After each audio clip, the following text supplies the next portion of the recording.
నమస్తే జగనన్న, నా పేరు గీతాంజలి అన్న, మాది తెనాలి. నాకు 2 ఆడపిల్లలన్న. మొన్నటిదాకా నా చిన్నపిల్లకి ఇచ్చిన పోషణలో 8 గుడ్లు బాలమృతం పిండి ప్యాకెట్ ఇచ్చారన్న. ఇప్పుడు కొత్తగా ప్రవేశపెట్టిన వైఎస్ఆర్ సంపూర్ణ పోషణ పథకంలో 25 గుడ్లు ఇస్తున్నారన్న. 2.5 లీటర్స్ పాలు ఇస్తున్నారు. చాలా చాలా ధన్యవాదాలన్న. పెద్ద పాపకి అమ్మఒడి పథకం ఇచ్చినందుకు నీకు ధన్యవాదాలన్న. ఇలానే మీ చేయూతని మా లాంటి కుటుంబాలందరికీ అందిస్తామని కోరుకుంటూ జై జగనన్న. మనం అంటే కొనలేమండి. మనం అది కరోనా టైంలో ఏ ఆదాయం లేదు, మనం కొనలేము. సో ఈ టైంలో మన జగన్మోహన్ రెడ్డి గారు ఈ పథకాన్ని ప్రవేశపెట్టడం వల్ల ఇటు గర్భిణీలు లబ్ధి చేకూరుతున్నారండి, ఇటు బాలింతలకు కానీ చిన్నపిల్లలకు కానీ అందరికీ మనకి చాలా సంతోషంగా, నాకు చాలా హెల్ప్ఫుల్ గా ఉందండి. నాకైతే మా ఇంట్లో వాళ్ళందరికీ జగన్మోహన్ రెడ్డి గారు ఒక అన్నయ్యలాగా, మా పిల్లలకి మామయ్యలాగా అలా అనిపిస్తుంది నాకైతే.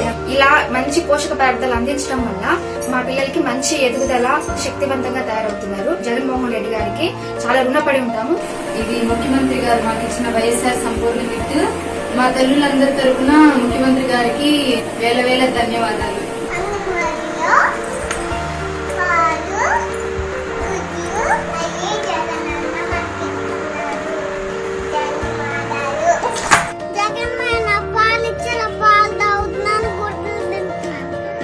నా బిడ్డ చాలా ఆరోగ్యంగా ఉన్నాము.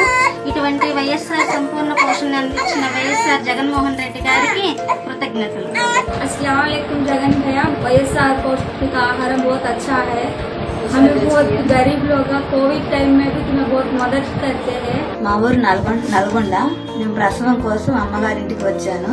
జగన్మోహన్ రెడ్డి గారు ప్రవేశపెట్టిన వైఎస్ఆర్ సంపూర్ణ పోషణ మాకు అందించబడుతుంది. ఆ పోషణలో భాగంగా వైఎస్ జగన్మోహన్ రెడ్డి గారికి ధన్యవాదాలు. సంపూర్ణ పోషణ పథకం కింద సజ్జపిండి, రాగి పిండి, అటుకులు, బెల్లం, ఖర్జూరాలు, పాలు, చిక్కీలు, నెలసరిగా 25 కిలోలు మాకు అందుతున్నాయి. ఇవన్నీ మాకు ఇచ్చినందుకు జగనన్నకి ధన్యవాదాలు.